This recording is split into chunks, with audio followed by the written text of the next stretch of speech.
কতক্ষণ ভারত, কতক্ষণ পাকিস্তানের কথা বলছি। আমার ঢাকার কথা কই ভাই, আমার বাংলাদেশের কথা কই ভাই? একজন আজানের উত্তর দিয়েন। আমাদের এবার নয় রাজনীতি, আমরা ঢাকার কথা বলবো, আমরা 56,000 বর্গ মাইলের কথা বলবো।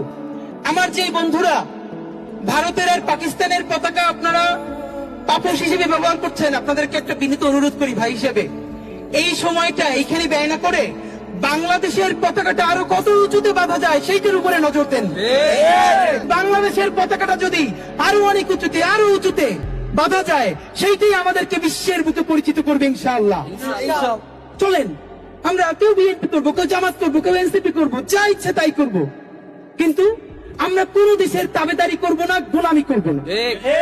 আমাদের মননে, মগজে, চিন্তায়, ভাবনায় যেটা অনুরণিত হবে সেটা শুধুই বাংলাদেশ। তাহলে গত 600-700 বছর ধরে আমাদের যে আজাদির লড়াই, আমাদের আজাদির ইতিহাস, আজকে সেই আজাদির ইতিহাসকে সোজাসাপটা দাঁড় করিয়ে রাখার জন্য কতক্ষণ কেন আমার ভারত লাগবে, কতক্ষণ কেন পাকিস্তান লাগবে আমাকে বলেন? আমাদের সবাইকে লাগবে, প্রতিবেশী হিসেবে, প্রভু ছাড়া আর কাউকে লাগবে না।